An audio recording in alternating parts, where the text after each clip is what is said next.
Okay, so what happens when you lose weight? Well, it seems like your insulin resistance gets better, and oftentimes diabetes gets better, but not 100% of the time. As you may know, there are some thin type 2 diabetics. So there's a little bit more to it than weight, but mostly people argue that obesity and type 2 diabetes go together, and if you lose weight, the diabetes will get better. But that's not a perfect linkage.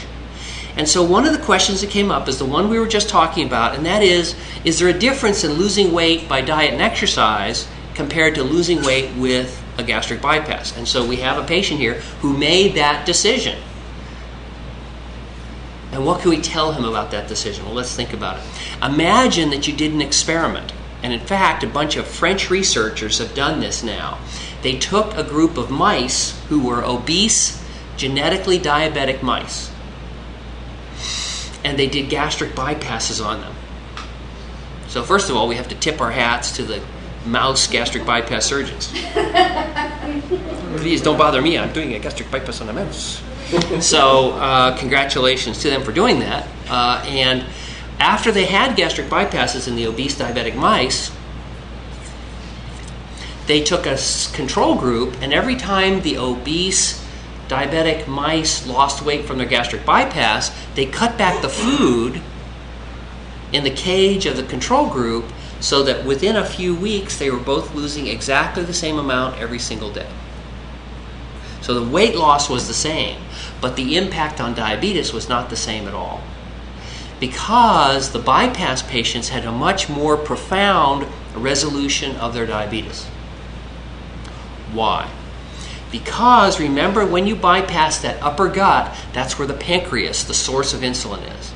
And when you bypass that, the pro-insulin hormones that we now know about, which you might not have heard of, called glucagon-like peptide 1, GLP-1, and gastrointestinal peptide, GIP.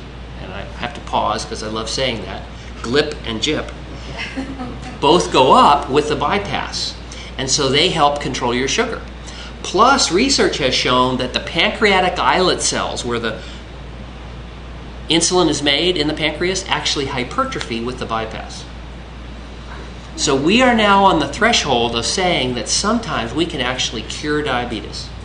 The weight loss is good because it decreases the fat cells' insulin resistance. So weight loss in both groups was good.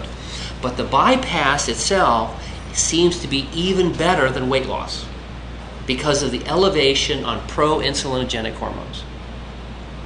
So we wish that you were completely free of diabetes this morning so you and I could celebrate this morning, but we see in your future there's an excellent chance that as your GLP and GIP go up and as the pancreatic beta islet cells hypertrophy, that we're going to take down that diabetes.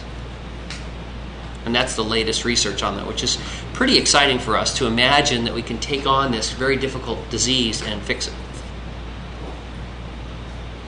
The sleep apnea. Mm-hmm. Can you talk about that for a minute? Yeah.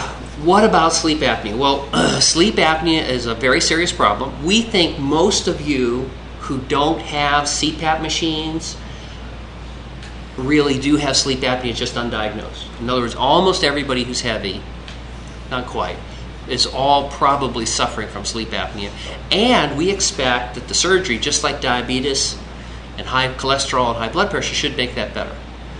I forgot, did you have sleep apnea? No. Okay. I was going to go first. I just said it's away. Yeah, so we expect that the sleep apnea will get better. One of the things that sleep apnea can be related to is swelling of the brain stem. Turns out we have a sleep breathing center, and it gets swollen in heavier people. And when you lose all this water, the fluid that we're losing, we think that often decreases that edema, and so the nighttime breathing often gets better because your brain stem will be less swollen. So over time, we expect you'll see a difference in nighttime snoring and difficulties, and that you'll need to see your pulmonary doctor to talk to him or her about getting a sleep study and possibly stopping your CPAP machine. The length of time that takes is somewhere between a couple of days and a year. And we are about 85%, it's the same number, 88% effective in resolving sleep apnea. I'm sweating all the time now. Am I losing fluid? get rid of mine? Well, I think, we know that every one of our patients is going through these kind of huge hormonal upheavals, and everybody's a little different. I'm not exactly sure what the sweating is from, except that we often find that many of our patients pre-op sweat a lot, and after surgery they start to get kind of chilly. So that I went through that too. yeah. So, but on the other hand, the change in hormones may be changing this kind of feeling of sweating. You also, I think you're in Las Vegas, right? Let me just check, because it's not Oregon. So, we sweat a lot here. I mean, it might be. I'm just guessing, So, but I don't know specifically. We do know certainly we see a lot of hormonal changes in our female patients, which can lead to hot flashes and sweating and kind of emotional changes. For guys, I'm not so sure. Can I get my blood pressure checked somewhere along the way? Sure. Would go up to Jennifer? Yes. You can go up to second floor and they'll weigh you and check all that stuff. Okay. Yeah. You want to take your staples out? Yeah. And not on TV, right? Oh, I don't care. Oh.